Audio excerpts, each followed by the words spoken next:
Okay, welcome everybody once again. Here we are again for our monthly webinar series. I'll just admit whoever that is coming on. So my name's Jodie Redcliffe, CEO of Nuffield Australia and Nuffield International. And tonight we're being joined by Wade and Nicky Mann. Wade is a 2015 scholar. His wife Nicky is a 2014 scholar, both Australians most recently, but originally from Zimbabwe. So the Australian 2020 scholars will have heard Wade and Nicky speak to them at their briefing when they were awarded their scholarship back in September 2019 at our conference. But they'll have a bit of a chance tonight to share more of their story. So I'm looking forward to that. And we've chosen to do this as a Zoom meeting format, which means we can all see each other. We will be able to once I finish sharing my screen. So that means, you know, if you've got a question, hey, put your hand up. We'll also have the chat function going so you can write a question down in there if I've missed seeing you or Nicky or Wade have missed seeing you. Wade and Nicky will be able to throw it open to questions from time to time. So, you know, please save up your questions and don't be shy. We'd like to make this as interactive as we can tonight. So Wade and Nicky, I'll hand over to you, and I think you've got screen sharing. Yeah, I'm enabled. bring it down. Yep. Sorry, we're using a big screen and a small screen, so just hold on a second. Yep, no trouble.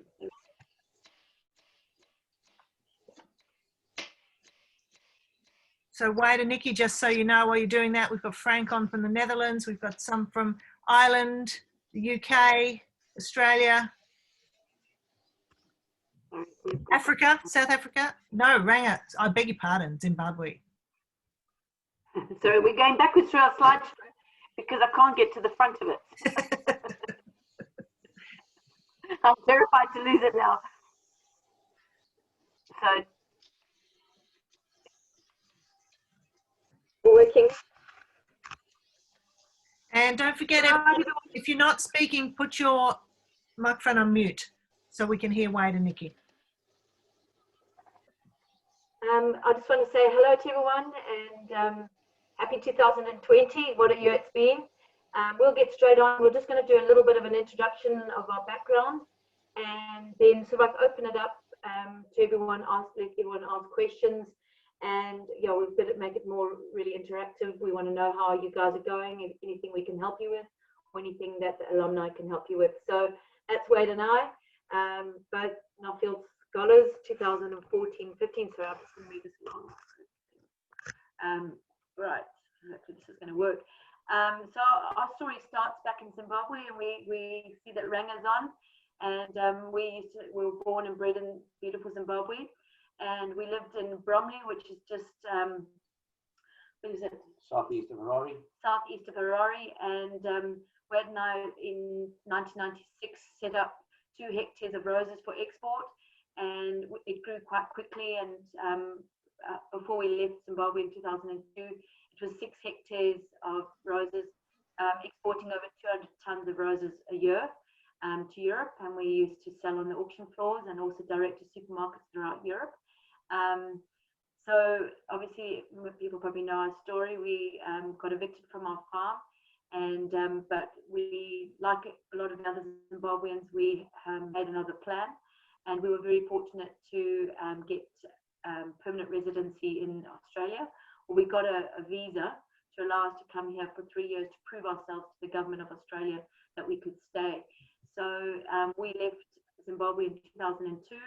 And we moved to the Central Coast in New South Wales. Interject if you want to say anything. Otherwise, it's going to become my show.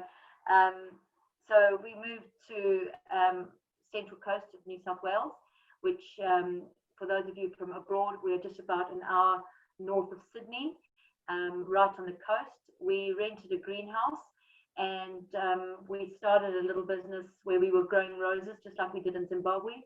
And just trying to sell them to florists, and life was a bit tough doing that, so we ended up opening up our own florist shop and selling direct to the public to get the best prices directly back to ourselves in the farm.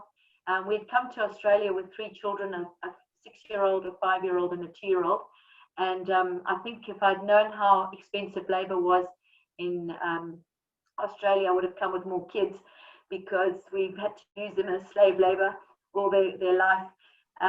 We grew roses all the way up until about 2012, and it was getting tougher and tougher because of the imports.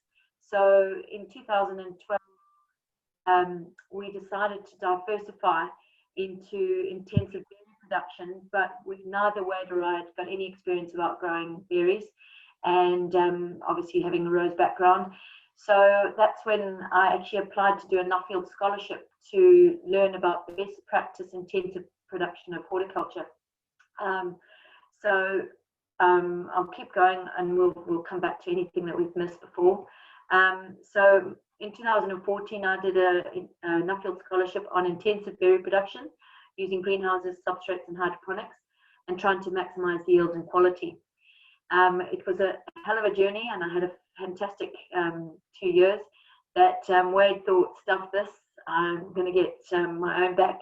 And in 2015, Wade applied to do a Nuffield Scholarship, and he was very lucky to get another one. And his topic was integrated pest management strategies for greenhouse hydroponic production of berries using an alternative pest perspective. Far around to the next slide. We'll go on to the next slide. So, yeah, so we were obviously extremely fortunate, the 2 of us. We've managed to travel fairly extensively around the world, you know, obviously visiting most of the major continents as well. A fair few of those countries listed were on our GFPs, which most of you are yet to go on, but you will, and hang in there. We understand how frustrating it probably is for you, but it certainly is well worth the wait. Most of those countries we probably would not necessarily have traveled to on our own. And so when we did select our GFPs, we tried to go to countries that we thought that, you know, we didn't really have significant interest in, and they were certainly an eye-opener for both of us. Obviously, having sort of been awarded the scholarships and having finished our reports and so on, we were very, very lucky that obviously Nuffield put the reports on the website. And we had quite a few people from all over the world contacting us and asking us, look, could you guys please do some consultancy for us? And I guess in the beginning it was a little bit overwhelming, because we thought, well, geez, we've only just traveled the world and we've only just gleaned all of these ideas from everybody else. So we practice on everyone's farms. Yeah. You know, as I think Richard Branson said, you know, you always answer yes, and then you figure out how you're going to deliver whatever you need to deliver. So we were quite lucky. We picked up a couple of clients in California. We picked up some clients in Mexico, in New Zealand, more recently in China, and obviously we've managed to travel to those countries yeah, at their cost. We've charged them for our time as well. The most important thing being is, you know, the sharing of all the learnings that we managed to obviously glean on our Nuffield scholarship programs. And to try to bring them into, you know, better production and yeah, to use their labor more efficiently, and even, you know, using a lot more substrate type production and under protected cropping. You know, please, we certainly understand that a lot of you are broad acre livestock and so on, and we certainly don't disrespect what you're doing. I'm just fortunate enough to have always been in the protected cropping industry. I continue to enjoy that space. You know, we understand that, you know, people like big tractors and big combine harvesters and spraying machines, and obviously with 4 legs and tails, and that's great. But certainly what we've, you know, managed to achieve in our very short horticultural experiences has been, yeah, something quite phenomenal. And the fact that we have been so fortunate in all our learnings, you know, our number one sort of priority is to try and share those learnings and to, yeah, upgrade everybody's skills wherever possible, and to bring them into some sort of decent production levels. So that's a couple of pictures there. This is a farm in Mexico. Again, you know, in the beginning, everybody used to plant blueberries anyway, outside in the soil, big spacings to get, you know, incredibly big tractors in between the rows. And obviously with protected cropping and obviously substrate production, we can really intensify and have more plants per square meter, to try and generate more kgs per square meter as well. So these are some of the first growers that we dealt with in Mexico. Obviously, we helped to show them how to, put the correct spacing under fairly cheap Spanish type tunnels and with drip irrigation to try and make it as practical as possible for them. And again, always looking at maximizing yields. I just wanted to interject here is that the Californian, which are our first consultancy clients, they were quite small scale. We then got the Mexicans who wanted to put in 100 hectares of blueberries. Just keeping in mind that our little practice plot that we were playing around with in Australia was 3,000 square meters. But it was, it was quite a challenge, and, sort of sometimes, we just put what we learned overseas into practice at scale, and they had enough trust in us to do it. And if you look around the world, a lot of this practice it's just the norm now. And I do have a funny story. I went to a field day in New Zealand, in Tasmania, and a guy there had a very similar setup to this, and with the right pots and the right substrate and stuff. And I said to him, why have you chosen this way? And he said, don't you know, there's a Nuffield report out there that says this is the way to do it. And I just started giggling because it actually was mine. So, he didn't even know who'd written it. He hadn't read it, but he just heard that was the way to do it. So quite powerful by Nuffield. I'm just going to inject a little bit here. We obviously got to see all the other berries as well, strawberries, raspberries, blackberries, from the very, very high tech in the Netherlands and Belgium, to obviously, great extensive stuff elsewhere in the world. Both of us have got an absolute fascination and passion for bees or honeybees. And on my GFP, I think I used to, be absolutely elated every time we saw bees or bumblebees, because in protected cropping, getting your berries pollinated, the better your pollination is, the better it will be. So this was really significant. And we ended up seeing one of the best pollinate specialists in Wageningen University. And, his just absolutely practical advice really changed the way we helped other people get good pollination and our own mid-tech greenhouses. So this is some of the skills that when we find for business. This is what we tell them what we've got, our skills. We won't go on about that too much. And yeah, eventually our little sort of leased site came up for sale. The landlords decided that they wanted to retire, and they basically gave us a year's notice and said that it was on the market. We obviously put a bid in. It was well below their expectation. They wanted just over 4 million for a 10-acre block. It was a little bit beyond our means for primary producers. So yeah, we panicked initially. Nicky was offered a fairly decent job in New Zealand.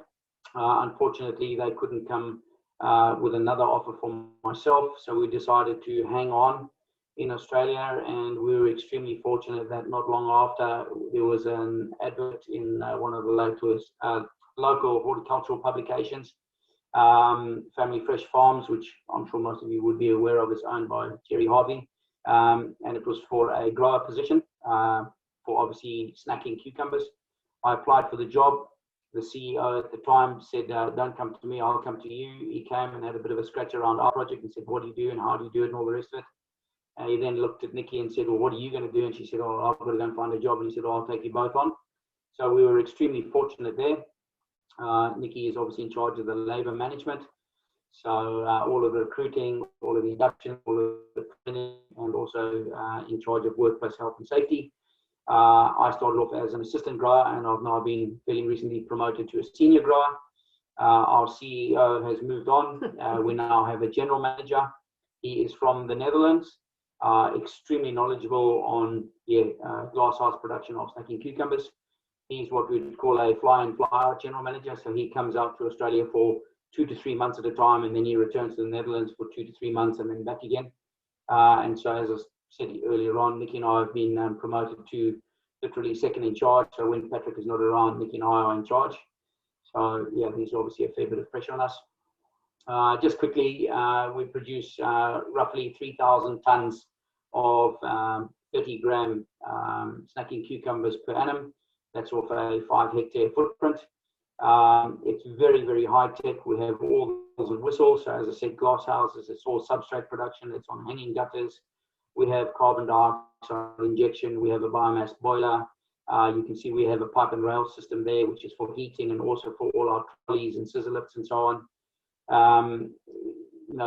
Just not wanting to throw too many numbers around, but in excess of gross turnover of over 20 million a year, and sitting at anywhere between sort of that 10 to 18% return on investment or profit. It's going pretty well at the moment. It's all for local supply, domestic consumption. Prices have come down in the last couple of years. COVID hasn't helped us very well, but we're able to still get our product around the country. So at this stage, Nicky and I are fairly set in that we would like to hopefully get to the next level, which is obviously the general manager's position. Patrick has a 5-year plan. He wants to be in Australia for, and then ultimately he wants to return to the Netherlands and retire. So he's grooming us to hopefully take over that general manager position. We employ a lot of seasonal workers. They all come in from the Pacific Islands. We specifically focus on the people from Vanuatu. We call them Nevans. Very, very humble people, very, very motivated, very willing to work. Unfortunately, they've also succumbed to this coronavirus issue, and a lot of them have not been able to return home, which in some ways we're grateful for, because at least we've got labour to continue to help us to harvest the cucumbers. But at the same time, we fully understand that they also miss their homes and their families. It's been particularly challenging. They live in very, very close confinement. We have 62 of them on site. They live in demountable housing. And as I said earlier on, they normally come on a 6-month stint. So yeah, there is a bit of frustration. Obviously, they're not allowed to drink alcohol. That's an agreement they have with their own government before they come into Australia. Obviously, they're not allowed to have affairs. They're not supposed to have affairs, but gee, things happen here. At the end of the day, they make a lot of money. Most of them end up going home after 6 months with anything from 10 to 15,000 Australian dollars. And the best thing for us is that it obviously improves their family life. Ultimately their kids can now go to proper first or primary, secondary, and tertiary education. And then obviously secondly to that is they're bringing in foreign currency to their country, and obviously contributing to the GDP of that. Nicky will just flick through a couple of pictures just to show you some of the cucumbers. Sorry, and that's the final product. We supply the supermarkets directly, but we actually deal through a wholesaler. So at the end of the day, we get our paycheck from the wholesaler, not from the supermarkets. But yeah, we are sending straight to the DCs or the distribution centers. Okay, I think we'll hang in there for a second just to see if anybody wanted to ask any questions about a little bit of our background. And then maybe we can just chat a little bit about the whole Nuffield experience and some of the tips that we would like to share with you. So Jodie, if I can come back to you, if that's all right. Yeah, thanks, Wade. You've had a couple of questions come in. I thought I might start with one myself too, was just if you can maybe explain to the overseas scholars that won't know who Gerry Harvey is. Okay, Gerry Harvey is quite famous in Australia. He runs the Harvey Norman stores, and they're actually in 7 countries around the world: Ireland, Singapore, quite a few in Europe, and obviously in Australia and New Zealand. They do white goods furniture, outdoor furniture, computers, household appliances, white goods, and yeah, Gerry Harvey's one of those like self-made millionaires, one of the baby boomers. He started off dropping out of school and selling lawnmowers. He's a great character to work for. We don't see him often, but when he comes, he swears like a sailor, and he's a really good guy. He's very interesting. He pushes us. It's actually very interesting coming from a small mom and pop operation that Wade and I run here in Australia, from obviously a business back in Zimbabwe, now working for like an investment type business. It's interesting how the bigger, the stronger the business is, how much they push the suppliers for better deals. And it's quite funny. He says, well, if that's the best they can do, should we buy it? Should we buy the business out? So in order to get the best prices, he really does trust our judgment, which is fantastic. So if we can show a return on investment for any piece of machinery or equipment or a way of doing anything, he's happy to put money straight into it, so we don't have to go to banks or borrow money. But you know, we have to be answerable to our decisions. Yeah, it's an absolute character to work for. Thanks, Wade and Nicky. You've had a couple of production-related questions. One of those from Dusty, who just wants you to reiterate your production, your annual production of 5 hectares. Yeah, so 3 million kgs of first grade fruit. So that's 3,000 tons. And then another 300,000 kgs of what we'd call second grade. And then probably another 200,000 of fruit that we call sort of, you know, the ugly bunch type stuff, which we send to food bank. Second bite. So yeah, just over 3.5 million kgs of cucumbers or 5 hectares. We grow 8 crops in a year. We have 2.5 hectare units, so that's 4 crops per unit. So quarterly, if you know what I mean, a sort of spring, summer, autumn, and a winter crop. Obviously, our production declines in the winter months, and obviously it picks up in the summer months. Our main focus is in the winter months when most of the outdoor producers are not able to. And obviously that's when we are able to achieve a higher price point as well, return to the farm. But certainly we need to keep our continuity and consistency of supply going through the summer months as well. Our record production for one day is 33 tons or 5 hectares. Our record week is 132 tons in 1 week. It's just insatiable when these things really come on. It's just quite amazing what sort of numbers you're able to harvest. Cucumbers, I would like to say, are probably 99% water. We capture all the water off the roofs. When it rains, we're in a rainfall area of about 1.5 meters per annum. We have some massive storage dams. We recycle the water as well. So we have 2 bites of the cherry for both the water purpose and obviously the nutritional value. And yeah, we buy in liquid carbon dioxide, and obviously we buy in wood chip for our biomass boiler, so we're able to keep the temperature up in the winter. Last night we dropped down to 3 degrees and we're able to keep the cucumbers nice and snug at about 21 degrees. So again, you know, the technology really helps us to maintain our position on the market. That answered your question. Can I just interject there as well? So when Wade's talking, just to give you some perspective of how we're doing in the Southern Hemisphere compared to the Northern Hemisphere. So when Patrick came to Australia, he was doing in the Netherlands about 42 kgs per square meter, and that's what he was promising that he could deliver. We're almost doubling that, and as far as he's concerned, probably some of the best production facility or way we're doing it in the world. So it's quite amazing, but it doesn't happen, you know, just we've got fantastic growers. But one of the things that we have a brilliant team of harvesters. We have harvesters harvesting 120 kgs easily an hour. So they are really like machines. All our data for the labor is all live streamed. So we use the Prevo FS system. So everyone has a reader and everything is tagged. So every time they finish a row, they click their row, they click their trolley, and the trolley that gets taken by an automatic bee into the pack shed where it gets weighed, and all the fruit is weighed per picker. And the data's put up on the screen straight away, so they can see at morning tea how they're tracking, how they're doing compared to the rest of the team. It's really very competitive. They're paid on a piece rate.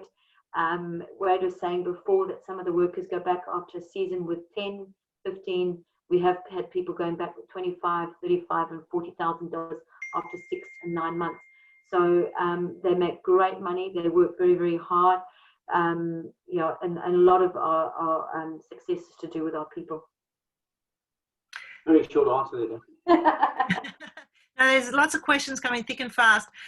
There's a couple on your CO2 and your energy system, and then a couple on the genetics and, you know, why cukes. So take your pick, which stream you want to go down.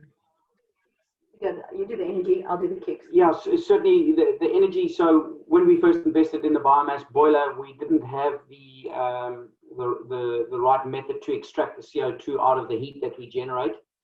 So we had to buy in the liquid form. It is a more expensive form. It is a more pure form. One of the issues with harvesting, that hot air from your boiler is sometimes you do get carbon monoxide and certain other toxic gases as well. And if they are channeled into the glass houses, not only is it toxic to the cucumbers, but also to our personal health as well. We use quite a few tons of CO2 in the summer. Obviously, with the exceptional radiation levels that we get, we're able to get some incredible yields as well. And in terms of the biomass boiler, the wood chip is obviously a renewable source, and we source that from the area is called Bulladila, which is a little bit north of us, and we have trucks coming down on a regular basis, delivering obviously the wood chip there. If you're going to ask me about how sustainable are we, I'll be the first one to admit that no, we are not totally sustainable. We are using a lot of energy at vast expense, and certainly we are not carbon neutral by any means. It is something that we're working towards though, and we are certainly very, very aware that there are a lot of accreditation schemes. We have a new accreditation scheme called SEDEX, and one of their major focuses is not only on the human side, the welfare side, but also on how environmentally friendly our production systems are. So, I don't want to deny in any way the fact that we are certainly not the cleanest and the greatest form of production around. I hope that answered the first question. With regard to the genetics, most of our genetics are sourced from Europe, specifically in our case from the Netherlands. They have some incredible. Sorry. Yeah, we can still hear you. Yeah, go ahead. Okay. Yeah, so our genetics sourced from the Netherlands. They have some incredible breeding programs there. Initially, we started growing Lebanese cucumbers. There was a shortage of Lebanese cucumbers on the Australian market. But when Patrick, who is our fly in, fly out Dutch grower, came across, he felt that our radiation levels were certainly more suited for mini snacking cucumber production.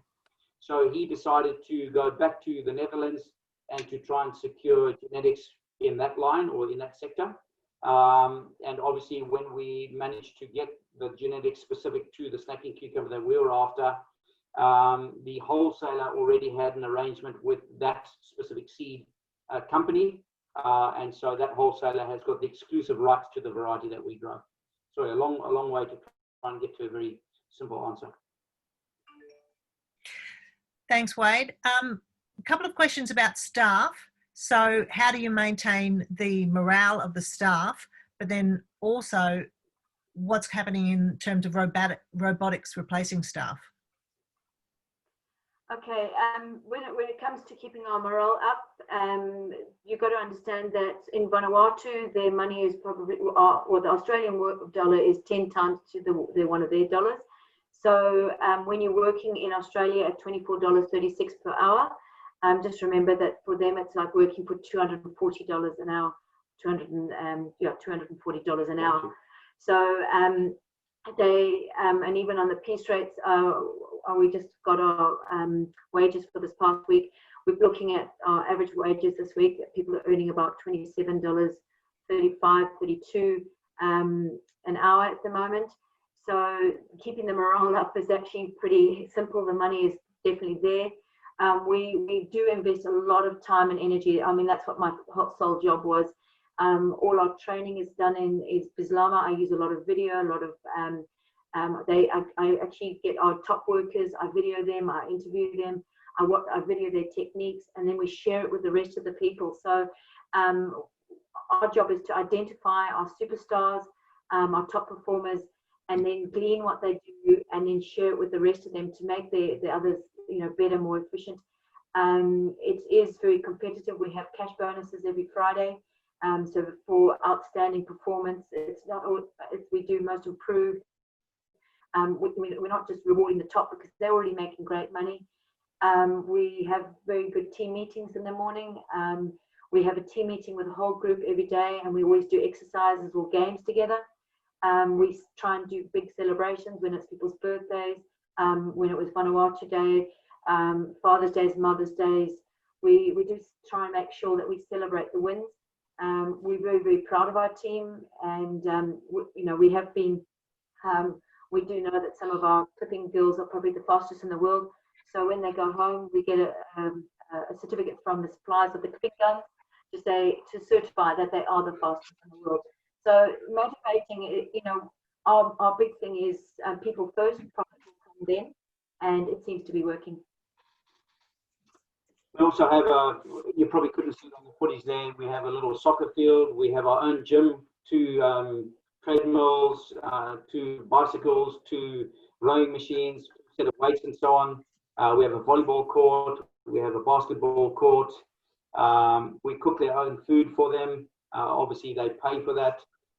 So they are fed 4 meals a day. We provide a bus service as well that goes to town every afternoon, less so now with COVID around the Central Coast. So really, most of their sort of days are in the greenhouses, and then they get the late afternoons off to go to town. And yeah, every now and again over the weekends, we would, put on a movie night or take them down to the beach or take them fishing or canoeing or something like that. So they're very, very humble people, as we said in the beginning.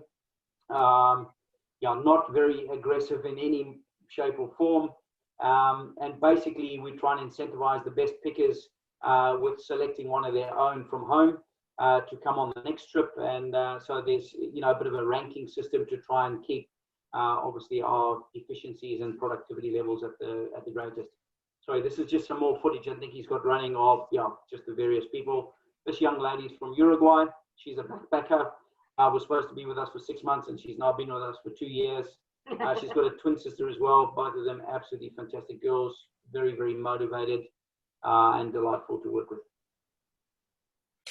So what about robotics, Wade? Is there any change in protected cropping towards staff replacement? As far as I'm concerned, absolutely not. Yes, all of the climate controls and the irrigation controls and so on are all, yes, robotic orientated. But certainly in terms of harvesting the crop and most of the maintenance, so, we have to do lowering because the cucumbers obviously grow very, very tall. We have to clip the stems to strings to keep them obviously vertically supported. We have to remove the leaves because obviously they grow and the leaves become taxing to the crop. All of those tasks need to be done by hand. Now, at the end of the day, there are machines, for example, in the Netherlands that are starting to do some of those tasks. But at the moment, there is absolutely no way that those machines are able to compete at the same rate that our human hands are able to, fulfill those jobs. Most of those robots are still, sort of prototypes. Unfortunately, you will notice it's probably hard for you to see on the video, but we've got, rows on either side of the pathway. So robots need to have everything exactly centered to be able to turn and swing into the next rows. It's a little bit easier with humans. You know how to turn and which way to walk and reverse and so on.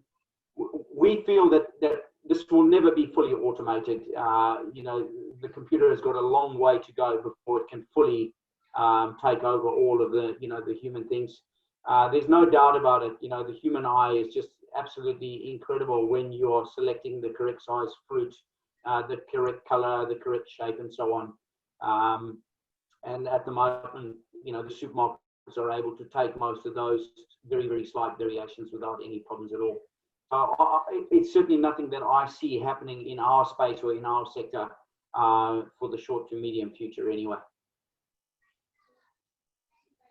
I just wanted to interject here. So, you're talking about robotics. I mean, this is just I hope you can still see my screen. This is a power bee. There is a copper wire underneath the cement. And so this goes in automatically. Very good tax machine now that's actually going to push these boxes off. It will put down a weigh bridge. The weigh bridge will then weigh that pickers, because each trolley is assigned to one picker. and it will weigh their harvest in one sweep. This will then get put up on the board straight away. Thanks, Nicky. I don't think we can see your video though. We are having a bit of trouble. So maybe if you stop screen sharing and start again, that might help. And while we're trying to get that up, just can we talk pricing for a little bit, Wade? So you've got the middleman you mentioned. What's the main drivers of price? You mentioned also the prices were decreasing. Yeah, so with the wholesaler, obviously they wanting to retain a certain pricing threshold. So they have got to a certain volume that they feel is sufficient for the Australian market. And obviously we have gone a little bit above and beyond in terms of what we initially thought we were going to produce. So they try to sort of bring back the total hectares obviously cultivated in Australia to try and maintain that pricing threshold.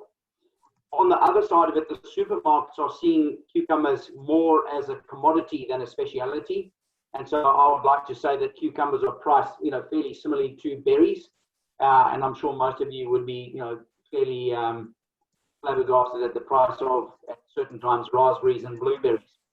And obviously, as that production level has increased and they become more and more abundant on supermarket shelves and more widespread across Australia, we've seen those prices come down as well. So we feel that there's a little bit of, not so much resistance, but the supermarkets are saying that they want to make the fresh produce a little bit cheaper and able to go to, all sectors of, the middle and lower income earning people as well. So what we used to have was what we would call 80% of our product on off promotion, which was full fare, full price, and 20% on promotion, which was always at the front of the store, and buy 2 for $3 or whatever it was. And now we've seen quite a massive swing, and it almost goes the other way now. It's not quite 80-20, but it's probably closer to the sort of 50-50. And supermarkets are very, very robust in their campaigns, and always asking for product for promotion. So they sort of hook you in, and then they sort of say to you, okay, well, look, if you want this to go to, for example, West Australia, or you want it to go to South Australia, the only way we're going to open up the market there is by going into the fairly low price, and then obviously we can start to push volumes. That's not the way we see it, but obviously sometimes when you're fairly small in the grand scheme of things, a fairly small operator, sometimes your hands are tied, and obviously we're all sort of trying to not necessarily compete with the other cucumber types, but we're competing with tomatoes, we're competing with the other snacking categories, capsicums, and I guess also to a certain extent, some of the berries as well. So a two-pronged question. Was the setup that you're running set up all at once, or was it over a period of time? And then what about diversification? Is that part of the long-term business plan? Yeah, so certainly the greenhouses, yes, were set up specifically for cucumber production, but there is certainly contingency there to go into whether it's strawberry production, whether it's tomatoes. Even if you wanted to go into cannabis, we could also retrofit and push stuff around there. The packing shed was totally bare when we got there. There's quite a lot of machinery in there now, which is all helping us to have our product, what we would call, ready at point of sale. So initially we used to deliver all the cucumbers in bulk. So they used to go in what we call 9 kg cartons. They would be sent to the wholesaler. He would then repackage them and then send them to the supermarket. We then figured out that there was a little bit more in it for us. Obviously that's money return. And so we decided to invest through Mr. Harvey in the, what we call flow wrap machines. And basically we have, all the metal detectors and all the multi-head weighers and all the check weighers and all the conveyors and so on. But still, there's the human element. We need people on that line to be able to pick up things, not necessarily metal and not necessarily the weight, but obviously to make sure the cucumbers are nicely aligned and to make sure that the punnets are not crooked and make sure that the flow wrap is straight and make sure the barcodes are printed, clearly and visibly. So that's why I keep coming, well, not keep coming, but that's why I am coming back to the point that I don't think we'll ever be able to eliminate the human form at any near stage anyway. Thank you. Now, can I change tact to a question that James has asked that is probably on a lot of our scholars' minds at the moment, which is, do you have any advice for the 2020 scholars that are trying to start reaching out to people to begin their research, but there's travel restrictions in place? Okay, yeah, we have thought about this. We have had a little bit of a chuckle, you know, because just the nature of the scholars or people who apply for a Nuffield scholarship, most of you are really innovative, busy. You're probably buying another farm, you're probably putting in a different crop, you're probably taking on another directorship, buying another business. You know, one of my things is please make sure you prepare, you know, do a good literature review of your topic, seek out and really do sit down one night, just an hour, jot down some people that you know, when you started to think about doing a Nuffield that you were inspired to speak to, try and get hold of them online, have virtual meetings with them, because some of those people that you look fantastic and have brilliant articles that you've read sometimes are quite dud to visit in the real life. So you know, maybe eliminate them without the cost of an air ticket, but reach out, because a lot of people, it's human nature, they really want to help you, and you let them know what you're looking for, and they will probably put you in the right direction. It will give you exactly what you're after. Don't be afraid. It's just human nature. People like to help you and share their knowledge, and if they don't share your knowledge, you know you're onto something that's top secret and is making them a lot of money. So keep searching. There'll be a loudmouth like Wader Eye somewhere out there who will help you. And I think the Nuffield website is just a fantastic resource as well. You know, so even if you're an Australian scholar and you haven't ever been to the UK, for example, you know, you can just log into, you know, the Nuffield website and look at all those international scholars and just drop them an email, or if you want to phone them or Skype them. And I can almost assure you 99.9% of the time they'll come back to you. And even if they don't necessarily know the information or have the contacts, they will be able to put you in contact with somebody. And if I can just quickly share a story, when I was on the Japan GFP with Jody and Wayne, I wanted to go to Canada. I asked Jody, do you have any contacts in Canada? And Karen Daynard gladly hosted me and put me in contact with a number of fantastic, valuable contacts, as well as Blake Pence as well. So, you know, just, yeah, you have to just sort of front up and take the bull by the horns and just see where, you know, the Nuffield scholars take you, but certainly they have great intentions and will be able to provide you with some valuable information. Thank you. Back on to some technical questions. What's the average period from pick to supermarket shelf? So we guarantee our fruit 14 days. So basically every single punnet of ours is packed with a best before date, and on the code that we can come back to in terms of traceability, we can come back and tell you exactly what day it was picked on. So the supermarket standard is 14 days. Generally speaking, we want it to be on the shelf for a maximum of 7 to 10 days. Yeah, different supermarkets, different distances that the transport has to travel. Different companies have different refrigeration protocols. So certainly for us, you know, that 7 to 10 day is ultimate, but 14 days is the expectation.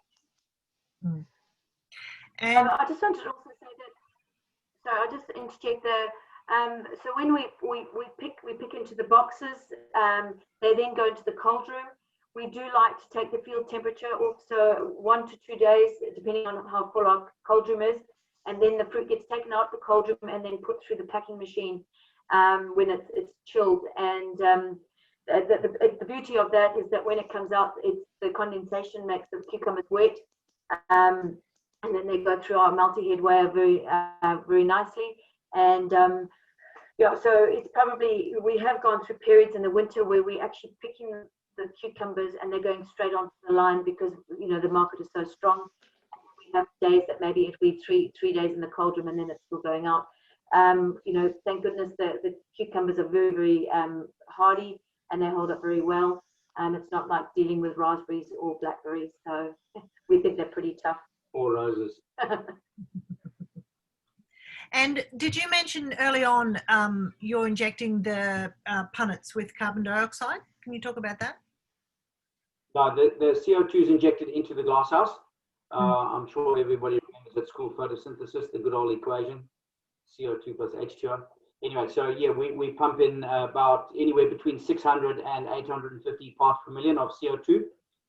So during the day, once we start to get some decent levels of radiation, then obviously we raise that CO2 level quite significantly. Ambient is anywhere from sort of 430 to 450 ppm. And obviously, yeah, there's massive uptake. And we'll inject that CO2 throughout the day until such time that we see a massive decline in radiation levels. And then obviously respiration kicks in, and then the plant is obviously giving off a fair bit of CO2 itself. So no, there's no controlled atmosphere techniques used in our packaging or anything like that. It is just simply used for production purposes in the glasshouse. Okay, so here's a bit of a tough one. What would you change? Any regrets? Anything you'd change in your story?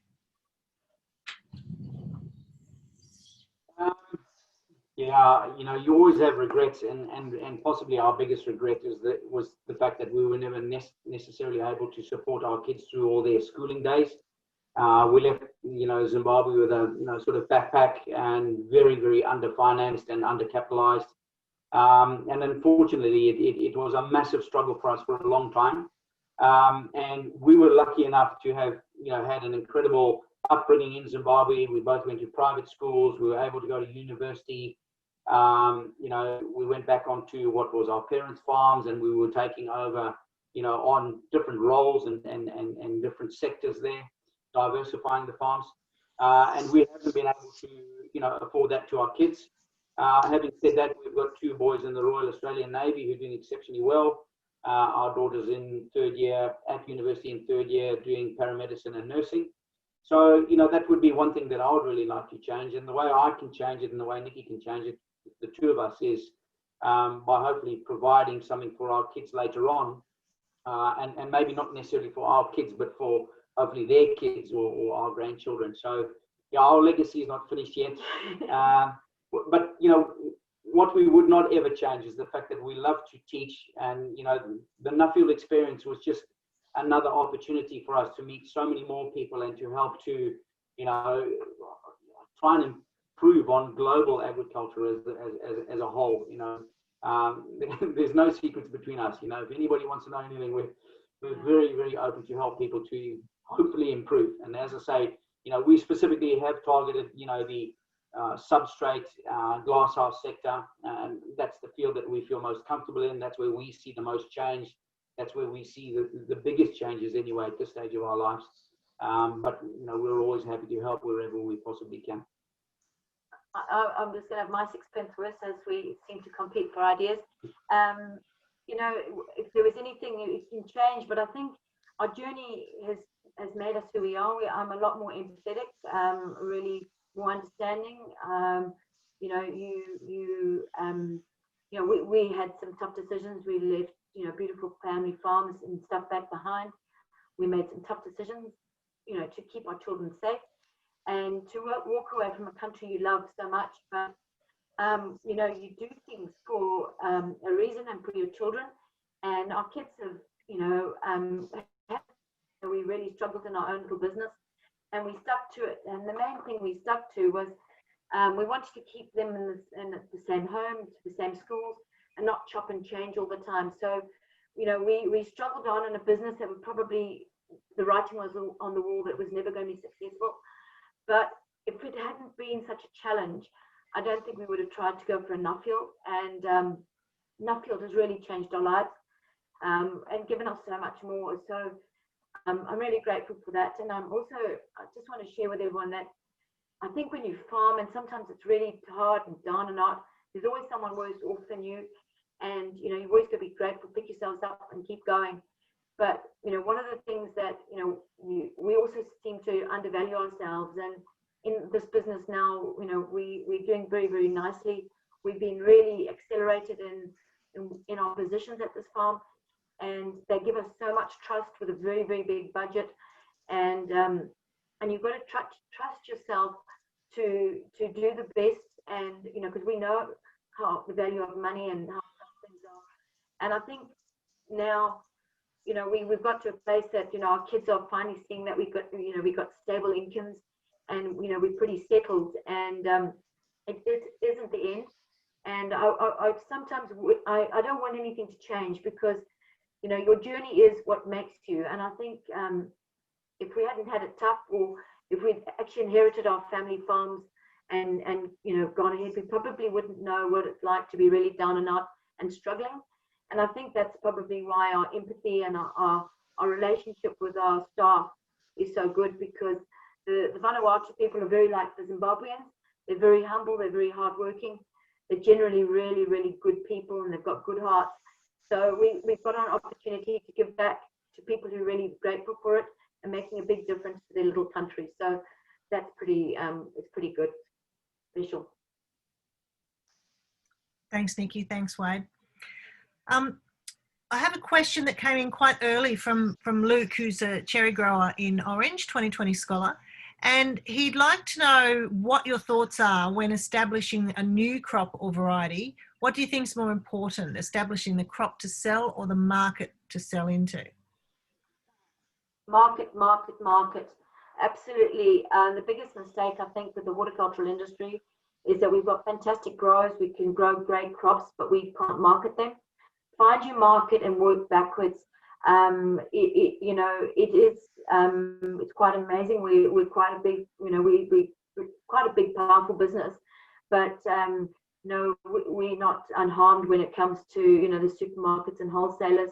And if you're at the market's whim, so get a good strong market before you establish a good crop. I do understand with crops like cherries and avocados, they take a long time to establish. But please do your market research and get an all-farm agreement before you start. And then second to that, get good genetics. Good genetics sell good product. So what are the plans for the business for the next, the medium term, say the 5-year plan? Is it growth, diversification? Yeah, well, look, I have to be a little bit careful how we say this, but certainly, we would like to try and get a foot in the door with one or two of the supermarkets just to see how that game is played. Obviously, we don't have any direct interaction with them. We have to do all our dealings through the wholesaler, and it can be frustrating at times. And I'm certainly not saying that they're doing a bad job, but it's just, I think it's human nature to always think, well, maybe I could do it better, or maybe I would come in at a different angle. We are looking at a number of different products as well, and I'm sorry, I'm not obviously divulge those. So certainly it's in obviously this protected sector, and we feel that there are a number of lines that haven't necessarily been tapped as yet, and will bring a little bit more diversity to the Australian supermarket shelf. So we are really, really motivated to continue where we're at. There's the cliche, you never stop learning, and I promise you, you do not stop learning. Every day is a different day, and it's just amazing how many different controls and parameters and things you have to watch to get these cucumbers to perform. And you have a couple of good crops, and then you have one bad one, and you think you're on top of it, and the next thing you get chopped at the knee. So it's a fantastic opportunity, and we really enjoy what we're doing. So from my point of view, it's driving more efficiencies, getting more empowerment with the people. We've had the opportunity because they're stuck here, so everyone's done a first-class first aid course, and we've managed to get 24 of our men and women through a forklift course, an Australian standards forklift course. Then the things that we're really working on now is just increasing the profits, and also reducing our costs, and recycling as much as we can. We're just about to get compactors in. We're going to really take on our waste, and that's we've got goals in place for energy, for wood chip, for everything. So I think now we're becoming quite a mature business. Obviously part of the things of being in a big business is all these policies and procedures which are a pain in the neck. But to be able to hand over someone an operating manual on how the business works in intimate detail is quite something. And to look at your business every day, and we've all got a goal. improve one thing in the business every single day, and your incremental changes is really going to be the difference between vibrancy and keeping your investor happy. You've got to understand, when you're coming from agriculture, you're competing against finance and the mining sectors and property markets, which can return an investment up to 30+%. So that's what we're aiming for, is return on investment of over 25%, which is a big ask. Which is a big ask. Mm. So you mentioned it quite early on, Wade, but we haven't spoken much about the impact of COVID this year on the business. Are there other particular things that have really stood out? Yeah, I guess, from our point of view, we've been quite fortunate in that all of our markets are established markets, and obviously they have continued to take product from us. The biggest issue has been the internal one, where we obviously accommodate 62 of these guys, seasonal workers, and then we've got another 20 plus members of staff who are either pack shed managers, maintenance operators, administrating staff, clerical staff, and so on, trying to keep everybody clean and out of harm's way. So yeah, we early on in the part, we had to basically split the team in half and isolate half the team and keep them at home for 2 weeks, and they weren't allowed to travel, and they weren't allowed to go and see their friends and obviously socialize and so on. And then the next 2 weeks, the other went off. So we've taken it very seriously, and obviously when they were all sent home for the 2 weeks, they were all paid, full wage. So there was no losses incurred for them.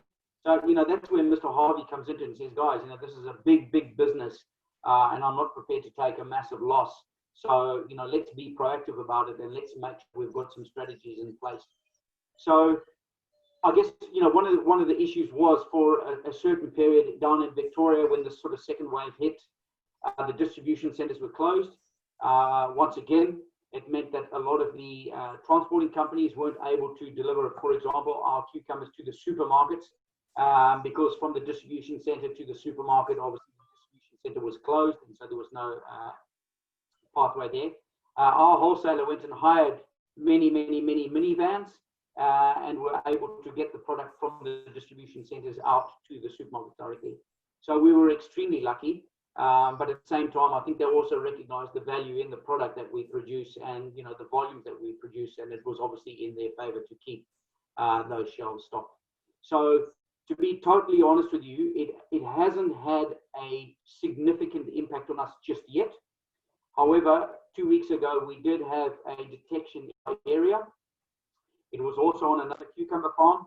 And of course, the first thing that came to sort of the fore on the Central Coast, with all the radio stations, all the newspapers, was, it's Mr. Harvey, and what's Mr. Harvey going to do, and so on. So we've had to, play a pretty significant innings and defend our wicket, and try and sort of deflect, those balls that are not necessarily supposed to be in our direction. What we don't want to do is to in any way alienate the industry.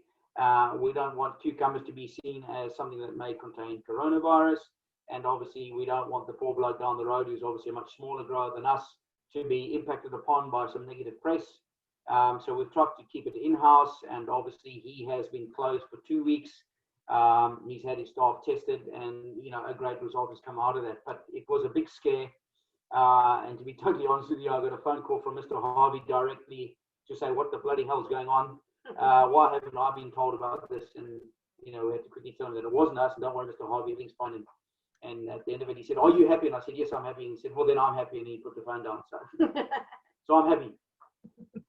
Now, Wade and Nicky, you know that this is a Nuffield audience, so it wouldn't be a Nuffield webinar, seminar, visit, unless we ask tough questions and maybe, questions you won't answer. But are you, as managers, incentivized to achieve that ROI that you're chasing, that, 25%, 30%? Yes, it's just recently come about, to be honest with you, Jody. It wasn't something that we requested. We've just been very, very fortunate. And I'd like to say also that I do think, back in the day when I graduated from university, when you got your first business card, you put there, Bachelor of Science, Horticulture, it was like your title. And I think nowadays, by just having that little Nuffield logo on your business card, it is amazing the respect that you are granted.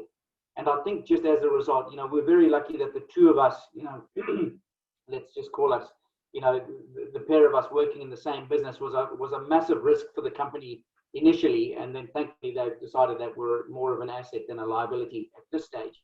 But I think just that whole Nuffield side of it, you know, your integrity, your honor, your transparency, the fact that you don't always say you know everything, that you're willing to learn, you're willing to research, yeah, you take the good days with the bad days, and you know, you're the first one to admit that you didn't do this or you didn't do that correctly or whatever it is. Mr. Harvey likes that as well. Not too many mistakes, obviously. So, you know, at the end of the day, I think what we've just managed to do is just to keep presenting ourselves, and obviously there have been some significant differences. And thankfully, you know, Mr. Harvey's office has come back to us and said, we would like to incentivize you guys. There are obviously only the three of us, it's Nicky, myself, and Patrick at this stage, but there is an opportunity for the rest of the team to be incentivized. You asked earlier on what's going to happen, you know, where's the direction, which way is the company going?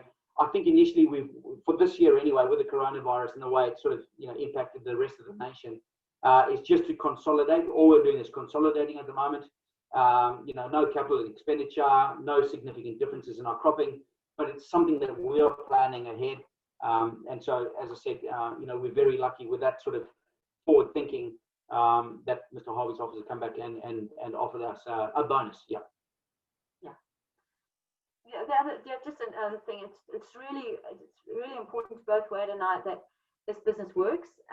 There's so many people who depend on it for an income. So, you know, we treat it just like our own business, but it's just lots more zeros at the end of everything. So, yeah, we do take a lot of responsibility, and like we're on call 24/7. Yeah. So yeah. We don't get weekends off very often. It's, we thought we worked hard for ourselves, but I tell you what, we work pretty hard for these guys too. So, yeah. But we get paid for it. The moment. Thanks, Wade. Thanks, Nicky. So we have gone over time. So if there's no other burning questions that are coming through, we did have one just at the end there about the staff breakup, but I think you've explained that there's the three of you at the top, and then you've got the 62, was it 62 employees? Other admin staff as well there? Yeah, so we've got at the moment, we actually, this last summer, 2019-20 summer, we were 86 Vanuatu people. We were very lucky to get 23 of them home just before the borders closed. So we sat at 62 Nivans for the winter. We have got a casual pool staff of locals and permanents of about 14. That does go up in the summer. We probably take on another probably 4-6 backpackers. Yeah, so we can get in, you know, we have, I think last year our Christmas party was for 127 people. So yeah, quite a big team. Just running 5 hectares, which is quite extraordinary. But if you, you know, if you understand the yields, and it's 365 days of the year that we're there. So this year, Patrick will be back home in the Netherlands, and Wade and I'll be doing Christmas again at work. Thanks, Wade. Thanks, Nicky. I'll just turn off your screen sharing. So, absolutely fantastic. Thank you. And really great that we could have so many questions coming in, both about your business and about, you know, your journey from Zimbabwe to Australia and through Nuffield indeed. And look, you know, Wade and Nicky aren't paid to say all those nice things about Nuffield, and it is honestly a transformational experience for most scholars that do a Nuffield. So it's very easy to pick any scholar and hear a similar story of the experiential learning that you go through. One other thing that I didn't mention at the beginning was actually 2020 was quite a disappointing year for Wade and Nicky. They were going to be some GFP hosts for us. They were going to be hosting the GFP in Spain and Italy. As it turned out, they did have to change their plans. Mr. Harvey got a bit busy with them, so they were called back to work. As it turns out, none of us are in Spain and Italy on our GFPs this year. But it'll happen. It'll happen again. And Wade and Nicky, I'm sure, will be fantastic hosts wherever they end up hosting Nuffield Scholars, because I'm thinking maybe Mexico might be an option as well. So we'll wrap up our session for this evening. So thank you very much for everybody that was able to come in and listen in. And this, of course, will be shared on the YouTube channel of Nuffield Australia for everyone to see afterwards. Wade and Nicky are also quite active on social media. So if you're not following Wade and Nicky, please do. You know, Nicky was talking earlier about how she tries to be positive and incentivize the staff. And I think you saw that beautiful picture at the end there of the greenhouse with the sunset behind it. Those are the types of things that Wade and Nicky share quite often on social media. So if you need a hit of positivity, just follow Wade and Nicky. If we can't do it in person, we'll do it virtually. So thank you very much. That was our number 5 of our Nuffield 2020 webinar, The Year of Living Vicariously. I appreciate you coming on this evening or this morning, wherever you are, and have a good evening, everyone. Ta-da. Thanks, Jody. Cheers. Bye-bye. Thanks, Jody. Cheers. See you, everybody.